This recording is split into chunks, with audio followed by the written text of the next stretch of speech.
The diocesan schools row is heating up ahead of the assembly session, with GFP chief Vijay Sardesai and Congress's Amit Patkar joining forces to corner the Sawant government. Sardesai has threatened to paralyze the house if the issue isn't resolved, while Patkar alleged that the government is systematically targeting pre-primary schools and non-teaching staff attached to the affected schools. GFP chief Vijay Sardesai accused the government of interfering in education and minority-run institutions and demanded a clear policy addressing the school status. Diocesan सोसायटीचो role खूब जाण जे आज आमदार आसा हांकां घडोवपाक अनडिनायबल की डायसेशन सोसायटीचे 148 म्हणजे 38 इश्कोलांनी खूब जाणांक घडयलेले आहा जे आज उद्द्यार पावल्या.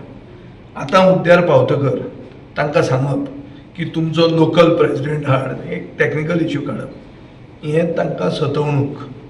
दिस is extension of the FCRA that is going to join parliamentary committee. सगळें बेसिकली एज्युकेशनान सरकार आपलो हस्तक्षेप करता, इंटरफियर जाता आनी मायनॉरिटी इन्स्टिट्यूशनाक धोक्यात घालूंक सोदता.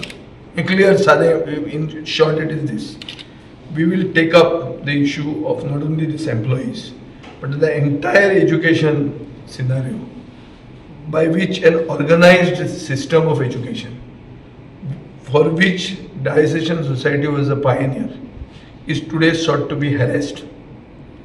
की कितेंय जर जातलें जाल्यार आमचे म्हऱ्यान या नाल्यार ताजे म्हऱ्यान वचा वो आनी कितें तातूंत गुड्डिलसांव करा हें करपाक पडूंक जायना. देर should be a very clear policy by which that society of which the Archbishop is the chairman, तो ताजो honorary councilचो chairman जाता.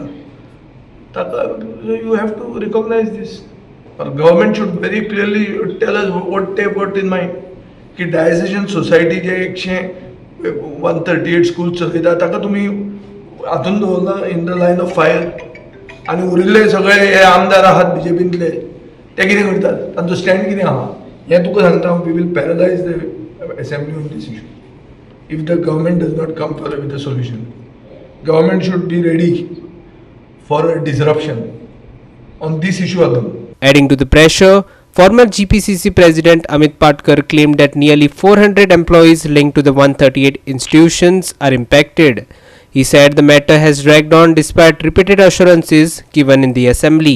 Diocesan Society of Education ज्याचे 138 स्कुलाचे स्टाफ टीचिंग आणि नॉन टीचिंग हांकां हे प्रमोद सावंताचे सरकार सिस्टमॅटिकली टार्गेट करता आनी we had given a deadline to the government की 10 दिसांनी जर तर तुमी हें करना जाल्यार आमकां रस्त्यार येवचें पडटलें.